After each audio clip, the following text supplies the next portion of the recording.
what we're going to be thinking about today is we are going to be thinking about the cosmological argument. This is Aquinas' argument about cause and effect and contingency and necessity.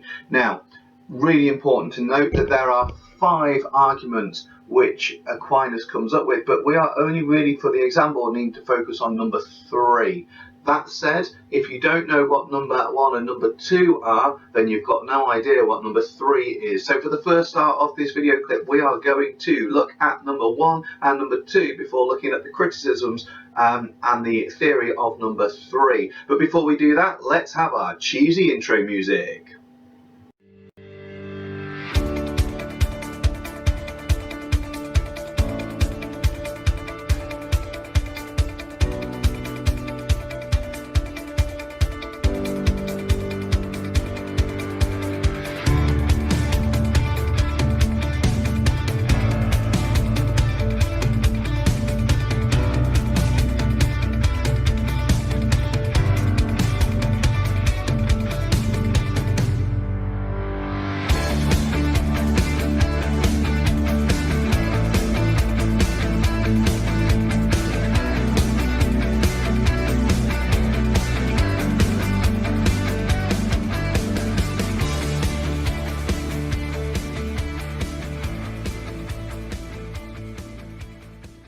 Okay, welcome back.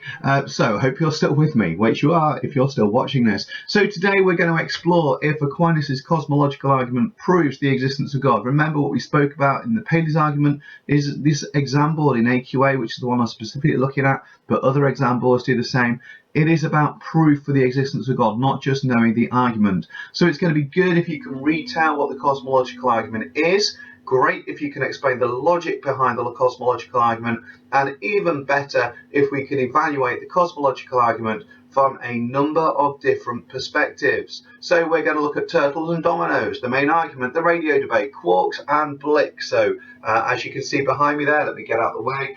We've looked at the design argument with Paley and Hume, and today we're going to look at the cosmological argument with reference to Aquinas, Guinillo and Kant. So let's start with this. Stephen Hawkins, in his book A Brief History of Time, starts with a story about turtles. I'm going to read it to you. I'm sure you know this already. So, a well-known scientist, some say is Bertrand Russell, once gave a public lecture on astronomy. He described how the Earth orbits around the Sun and how the Sun in turn orbits around the centre of a vast collection of stars in our galaxy. At the end of the lecture, a lady at the back of the room got up and said, "What you have told us is rubbish. The world really is a flat plate supported on the back of a giant tortoise." The scientist gave a superior smile before replying, "What is this tortoise standing on?" "You're very clever, young man, very, very clever," said the old lady, "but it's turtles all the way down." You've got the idea behind me that there's an infinite regress is the danger of this argument, and that is exactly what we need to think about today. So it is an a posteriori argument and an inductive one. If you're not sure what I mean, our new term for today is a posteriori, which means that it is based on evidence. So what you now need to do, if you're not sure what inductive is just flick back to my last clip where I've gone over those definitions of inductive and deductive. So be aware, as I say, the third argument is only really about contingency and necessity, but you do need to have an idea about the others. So what we're going to do is I'm going to introduce you to a domino rally. Now, the way that I've done this is I've asked my kids to set up some domino runs, and I'd like you just to watch this first one. Okay, so to demonstrate this idea, what we are going to do is we're going to look at what happens to the black block at the end of that. Okay, so I'm going to ask my son, who's done this very well for us, to knock over the first pink block. So when you're ready. Brilliant. So again, if you think about that last black block, I wonder what you think knocked it over. Okay, maybe you'd say it was the blue block before it, and then maybe before that was the green block before that, and so on. And so you look at it and you go all the way back to the pink block. Okay, so we're going to repeat that experiment with another domino run. This time my daughter wanted to do a little bit of teaching as well. So this is her describing her domino run and what's going to happen. So first I'm going to knock down this pattern dominoes run, and then it will end up to the end on the yellow one.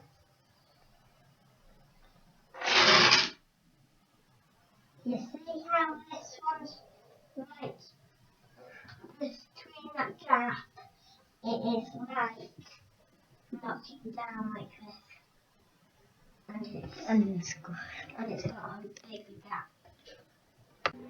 Perfect. As you can see, another brilliant attempt there. So we've got one more run to do. Now the question is, do we assume that everything will occur as it did the first time? Well, the answer is yes, we do. The last block falls down because the finger pushed the first block down.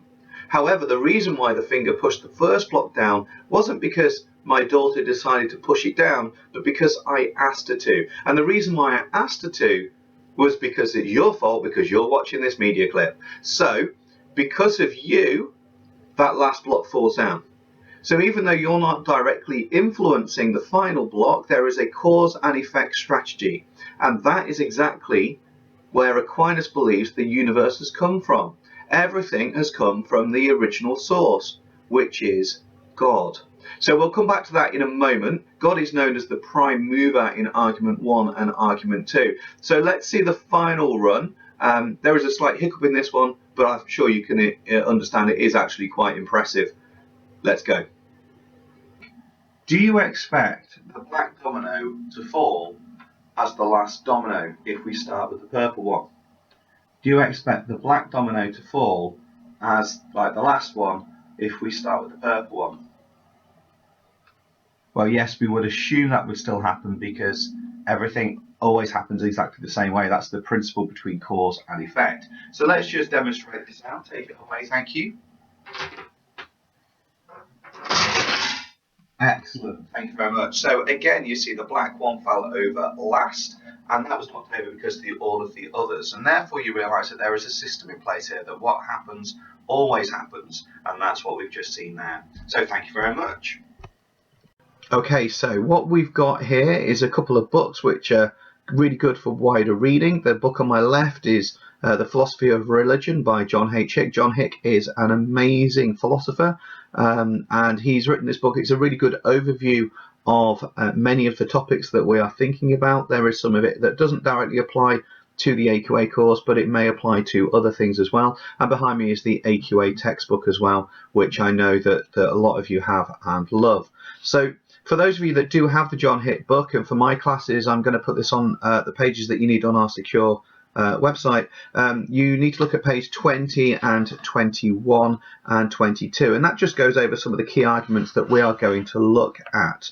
So the key part of this, as I said, is that there are three sort of really key ideas that link to this. The first cause is the fact there's a prime mover. The second one is the causation of the first cause, and the third is the contingent to necessary being. Wave 4 and wave 5 isn't something that you need to worry about. So whilst you read that over, or you do a little bit of research on the idea of the cosmological approach, then that will help you. So moving on, I realise that I'm going to explain that a little bit more in a moment for those of you that don't have that book source in front of you. So we've said today it would be good if we could explore what the cosmological argument is, and great if we can talk about the logic behind it. So the cosmological argument, in a nutshell, is this idea that something has an effect on something else. So let's not overcomplicate it. Let me show you a random media clip from YouTube, which is about snooker. And this, I'd like you to focus on what happens to the last red ball. So let's watch this now. Thank you, random clip. Go.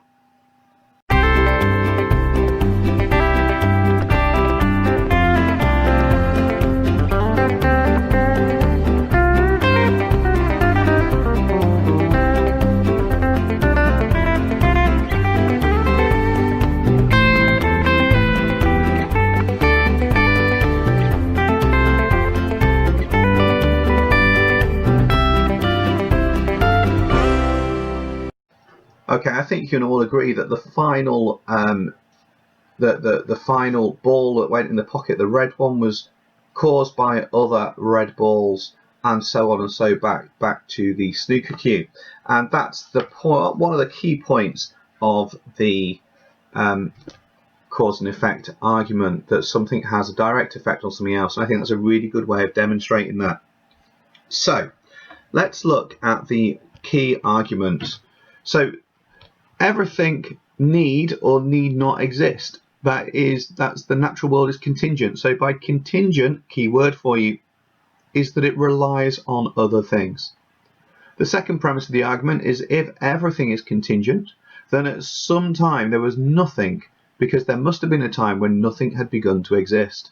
This argument is simply saying that if everything relies on everything else, there must have been an opportunity when nothing must have existed in the first place, or else something would have always relied on something else. So imagine, if you would, I'm alive because of my parents. There's a thought for you. Now, I need not exist. My parents need not exist. And if you track that all the way back, life, the universe, need not exist. So at some point, nothing potentially existed. And if there was nothing, premise 3, then nothing could have come from nothing. You can't create nothing out of nothing. That's the whole point. C1, therefore something must exist necessarily, otherwise nothing would now exist, which is obviously false.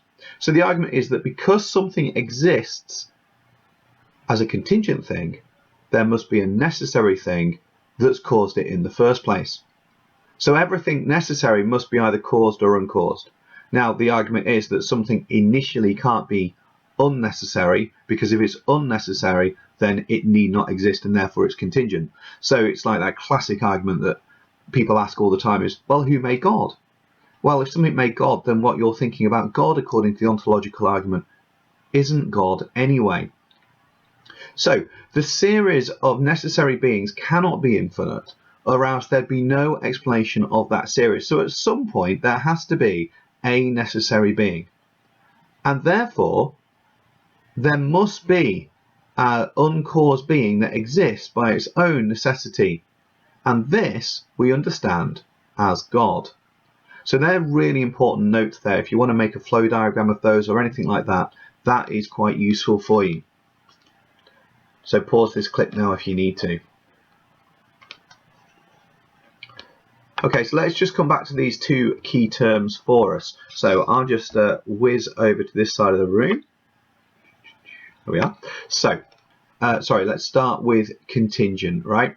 It's a proposition that could be true or false is contingent. Of course, it will either be true or false, but the world could have been different. You could have been doing something other than reading this slide and listening to me. Something which is necessary, well, it must be true if it's true, or it must be false if it's false. So 2 plus 2 must make 4. You can do maths, you can do analysis, but you can only do analysis if you know that it's definitely true or false. So if something exists contingently, it's possible for it not to exist, and if something exists necessarily, it also must exist. It's impossible for it not to exist. So that's sort of what we're thinking about during today's work. We're thinking of these two terms of contingency and necessity. Okay, so I'm going to set you a little bit of work now. For those of you who have got the AQA book, I'm going to ask you to do a little bit of work now. I'd like you to look at page 40 and 41 of the textbooks and do a positive and negative for the arguments that you come across, and think about, are they good or weak arguments? And obviously, thinking about your AO2s, you've got to be thinking about that as well. So are they good or weak arguments? So pause this clip now and let's get that done if you've got the AQA book.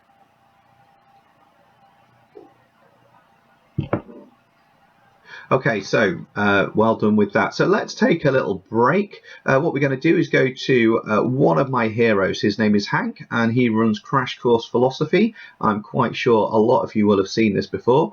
I've merged it in from here, from PBS Studios, so I'm sure that this will flow seamlessly. So this is Hank from Crash Course Philosophy. Thank you very much, Hank. Go. Nothing gets people talking like proving the existence of God. Just look at the comments on our last video. And that is what Anselm of Canterbury did. He claimed in the 11th century to have come up with a deductive proof of God's existence through what we now know as the ontological argument. And if there was such a thing as a social network of medieval Christian philosophers back then, it was positively abuzz with the news for a long time. Because almost 200 years later, Italian theologian and philosopher Thomas Aquinas encountered Anselm's argument. But, like many others, he just didn't buy it. Aquinas did believe in God. It was just that, as a philosopher, he felt that it was important to have evidence for your beliefs. He knew that if he was going to dismiss Anselm's argument, he'd need to come up with something better. So he set out to construct 5 arguments that would prove God's existence once and for all. Yeah, 5. Apparently he was concerned that one wasn't gonna do it, so he figured that out of 5, one was bound to stick. His first 4 arguments are known together as the cosmological arguments, as they seek to prove God's existence through what he argued were necessary facts about the universe. So in keeping with the method that we discussed in our very first episode, we're going to examine these first 4 arguments of Thomas Aquinas and really try to understand them. And then we'll consider their merits and their weaknesses.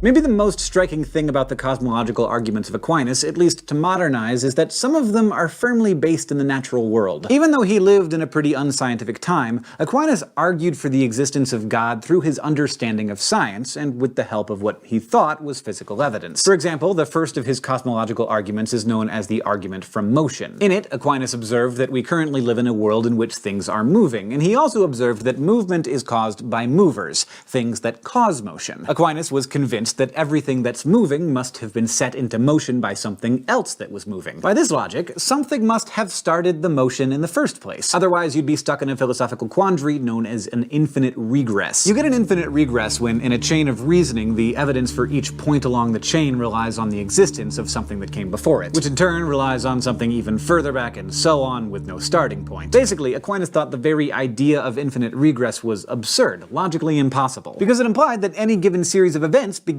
with nothing, or more accurately, never really began. Instead, it could have been going on forever. In the case of physical motion, Aquinas wanted to trace the cause of the movement he saw in the world all the way back to its beginning. And he figured there must have been a beginning. Otherwise, for him, it would be like watching these blocks fall and being told that nothing ever pushed over the first block. Instead, they had always been falling down forever, backward into eternity. There must have been a time when nothing was in motion, Aquinas thought, and there also must have been a static being that started the motion. And that being, according to Aquinas, is God, the unmoved mover. So, his argument from motion ran something like this. Objects are in motion. Everything in motion was put into motion by something else. There can't be an infinite regress of movers, so there must be a first mover, itself unmoved. And that is God. Now, the second cosmological argument of Aquinas was a lot like his first one. Here he proposed the argument from causation, and it too sets out to avoid the problem of an infinite regress. But instead of it explaining the motion of objects, it set out to explain causes and effects in general all over the universe. The argument went along these lines. Some things are caused. Anything that's caused has to be caused by something else, since nothing causes itself.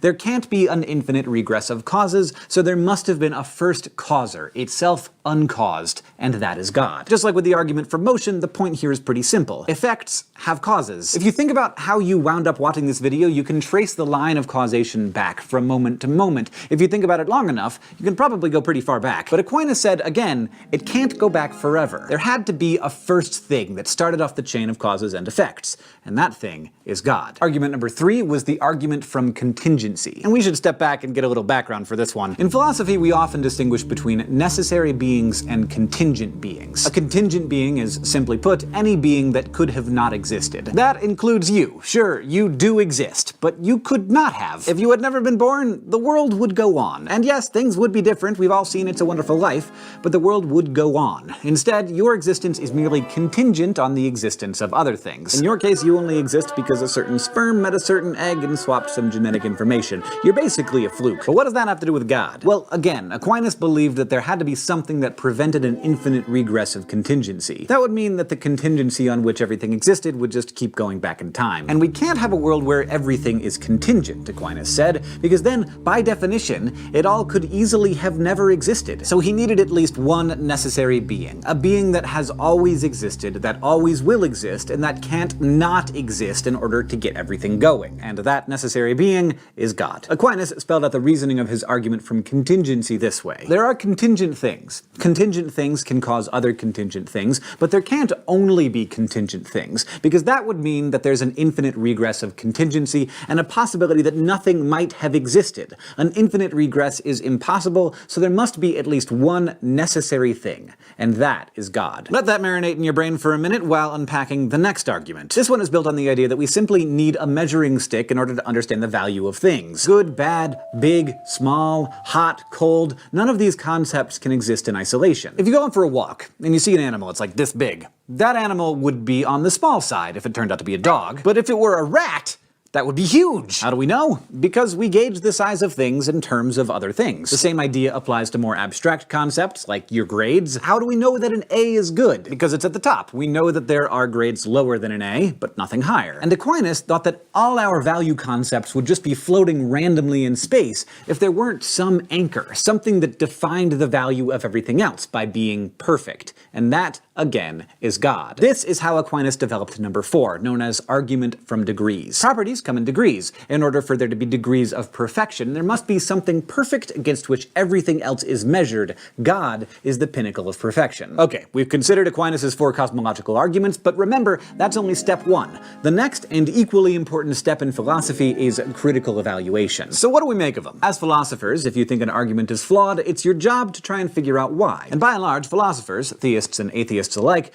have been relatively unimpressed by these 4, having found many problems in them. For one thing, these arguments don't seem to establish the existence of any particular God. Even if the arguments are correct, it doesn't look like Aquinas gets us to the personal, loving God that many people pray to. Instead, we're left with unmoved movers and uncaused causers who seem to have little in common with the God of Abraham, Isaac, and Jacob, the God who feels emotions and cares about his creation and answers prayers. Basically, this objection says that Aquinas' God is so far removed from the God that theists actually believe in that it doesn't help anything. But maybe you're happy just believing someone's out there, that's fine. But then, how about multiple someones? Because guess what? Aquinas' arguments don't rule out polytheism. There's nothing in any of his arguments to prove that God isn't actually, like, a committee. Aquinas' cosmological arguments also don't prove the existence of a sentient God. So it might be an old guy with a beard, it might be 6 old guys with beards, but it also might be an egg, or a turtle, or just a big block of stone. These observations have made some philosophers uncomfortable with Aquinas' ultimate conclusion. But there are 2 objections that are thought by some to be real nails in its coffin. The first is simply that Aquinas was wrong in his insistence that there can't be an infinite regress of anything. Aquinas takes it as a given that there had to be a starting point for everything, whether it's the movement of objects, or causes and effects, or contingent beings being created. But it's unclear that this is true, or why it has to be true. If infinite regress can be possible, then Aquinas' first 2 arguments fall apart. But perhaps the most significant charge made against Aquinas' arguments is that they're self-defeating. That is, they actually prove themselves wrong. For example, if Aquinas is right that everything must have been put into motion by something else, and everything must have a cause other than itself, then it seems that God should be subject to those same stipulations. And if God is somehow exempt from those rules, then why couldn't other things be exempt from them too? If they can exist without God being responsible for them, then we don't need God to establish things in the first place. Alright, I feel like I've given you a lot to think about. So before we close, let's pause and remind ourselves about a couple of things. First, you can accept a conclusion but reject an argument. So you might agree with Aquinas that God exists, but think none of his arguments prove it. Second, if you disagree with an argument, you don't just get to say, yeah, you're wrong. You have to give a counter-argument. What did Aquinas get wrong, and how can you do better? Why are your reasons superior to his? Remember, philosophy is a dialectic. Yes, Aquinas has been dead for centuries, but he started a conversation, and you get to participate in that when you engage with his arguments and offer your own, either in an effort to help him out by fixing flaws in his arguments while preserving his conclusion, or by refuting his entire project. This is what it means to do philosophy, to engage with arguments about stuff that matters, and whether or not there's a God seems to matter quite a bit, particularly in the lives of theists. Today we learned about cosmological arguments and considered 4 of them. So what we've been thinking about today is it would be good if we could retell what the cosmological argument is. Hopefully we've got some idea of that now. Great if we could explain the logic behind it. So the idea that for every event it's been caused by something else, and even better if we can evaluate it. That's what we're going to go on to think about now.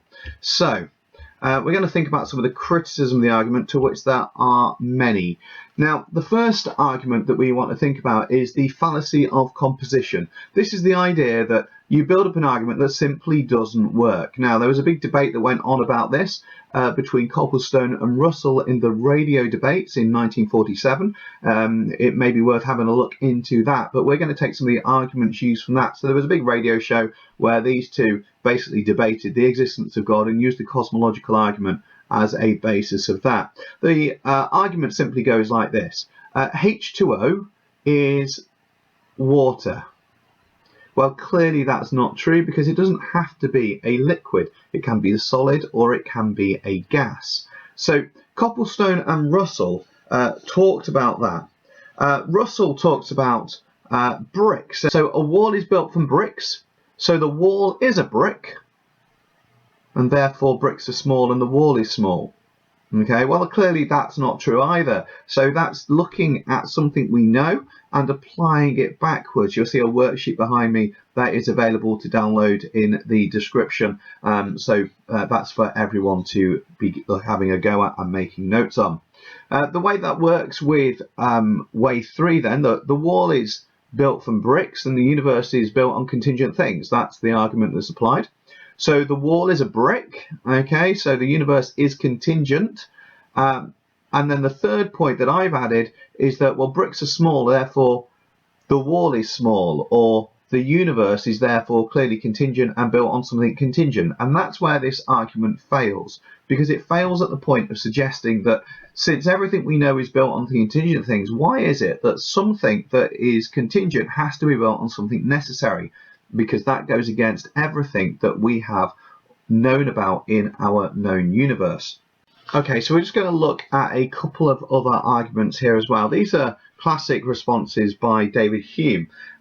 So, there are some things that we know to be true. So maths we know to be true. A triangle has to have 3 sides to it. 2 plus 2 has to make 4. But I'm also going to make the statement that I exist. David Hume exists. Unicorns exist. And God exists. Now, why is it that God exists is in a different category from the others? Well, Aquinas would say that's because God exists is a metaphysical claim rather than a natural claim. So there is a difference there. So he says that because God exists is a different type of truth claim, God must by definition exist, because that is the definition of God. Okay, that kind of goes back to the ontological argument, which we will look at next time. So unicorns don't need exist, so therefore that statement is meaningless. David Hume need not exist, therefore that statement is meaningless. And I may not need to exist, therefore that statement is meaningless. 2 plus 2 is a different kind of truth though, because 2 plus 2 is true in any situation. God exists by definition according to Aquinas. That's a metaphysical perspective. So Aquinas adds that God is a necessary being. It's not logically necessary, okay, but he is a necessary being. That's because God is a metaphysical necessity, so Hume's objections do not work. And a metaphysical necessity comes from the nature of essence of the thing. It is about what things actually are. So, for example, all bachelors are unmarried males. Water is H2O. Okay, looking at it that way, it definitely is. So Kant also raises some issues with this argument. He wrote in his paper, The Ideal of Pure Reason, and he raises 3 main objections to this version of the argument. First, he says it presupposes the correctness of the ontological argument, in the sense that he thinks that it uses aspects of the ontological argument. Now, we know already that Kant does not agree with the ontological argument, so that's an issue there. Second, it commits a fallacy above arguing for something other than what was actually the issue. It does so, Kant thinks, because the argument has already established the existence of an absolute necessity, a highest being. That is, a necessarily existent, most real being, on the basis of empirical, that's evidence-based knowledge, based on assumptions, and that's on Aquinas' assumption. In practice, it first contends for the weaker and then, in order to arrive at the stronger desired conclusion, reverts to the well-trodden a priori path of the ontological argument. Third, he says that the cosmological argument presupposes the ontological argument, but not merely because it assumes the soundness of the ontological argument as a premise. Since he takes himself to have established the unsoundness of the ontological argument earlier in The Ideal, Kant concludes that the cosmological argument must be unsound. Okay, now you may want to watch that little bit back again just to wrap your head around it, but basically Kant does not like the cosmological argument because he says that it borrows ideas from the ontological argument, and he doesn't agree with the ontological argument, which is something we will look at our next video clip. Russell, though, comes up with an extra part. Now, he talks about the idea that the universe is a brute fact. Now, that's not exactly a Russell phrase, but it is an idea of what we're talking about. So Russell suggests that the whole universe itself just might lack meaning. He states, I should say that the universe is just there and that's all. Okay, so it's that idea that some things just are. So you are there, not because anyone's determined it to be so, but because you just are. And there is no exact meaning or reason for it.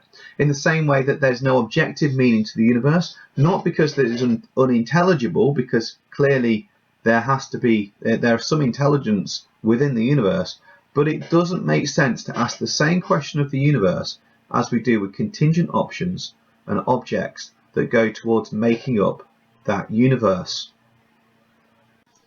So this is one of my favourite parts of the cosmological argument, personally speaking, because this is an inductive argument. It's based on human observation rather than actual proof. This was come up by a bloke called Hughes in 2005, and he says that God is an unobservable entity, but it is unreasonable to deny its existence. Let me repeat that. God is an unobservable entity, but it is unreasonable to deny its existence. And to come up with this theory, he uses the idea of quarks. Now, a quark is a tiny aspect of a proton or an atom, which is actually not yet observable. We can't see them, but we suspect that they're there because there's enough evidence to indicate that there is. This is a scientific proof. However, I could not show you a photo of what a quark looked like because we don't yet have the technology in order to do that. Now, what Hughes says is God is unobservable, but that doesn't mean he's not there. So this is his logic. These are his 4 points, okay? Nothing happens without some causal explanation. We know that through cause and effect. It has to be a satisfactory argument, and a brute force is not a satisfactory argument. From that perspective, Russell just doesn't work. You can't just turn around and say, I'm sorry, it doesn't make sense, therefore I'm saying it's a brute fact, because that doesn't work either. The existence of the universe, says Hughes, requires an explanation outside of itself, and therefore there's a transcendent being, a being which is beyond time and space and human understanding, and therefore beyond being provable, and that is the transcendent thing he calls God. Now, it's really important to say that just because you can't prove it doesn't mean it's not there. However, obviously you could also argue then, thinking about the flue and the parable of the gardener, that could therefore be a blick, which is what we are now going to think about. So a blick then is come up by a bloke called R.M. Hare, and R.M. Hare has this idea, there we are over there, R.M. Hare has this idea that people have a fixed mindset on something. So he talks about the parable of the Dons, and that's the idea that there is a Don, a university lecturer, who is out to kill a student. Apart from he's not out to kill a student, that's just what the student believes. No matter how much that people say to that student, he's not going to kill you, doesn't change that student's belief. And that student's belief is absolutely fixed. So Hare would, and that's called a blick, B-L-I-K. Okay, and so Hare would say some people just have blicks. And Hume's blick is that there is no God. And because Hume believes that there is no God, he's going to reject any evidence that there is to suggest that there is in fact a God, no matter how much evidence there is to suggest there might be one. So we can't see a quark, but it doesn't mean it doesn't exist. So we have to be very careful that we understand what our blicks are. Okay, so let me repeat what Hugh said. A God is an unobservable entity, so it is unreasonable to deny its existence. So, as we say, Hume would say that there's no creator because there's no experience, that's his blick. But Aquinas, though, would argue that there is a creator because he comes from a faith perspective. So, to some extent, Aquinas' blick is that there is a God. So, this argument does not persuade atheists, but it may support the faith of a theist. So, to sum up in conclusion, either the universe is a nonsense, an unintelligible brute fact, or it is designed.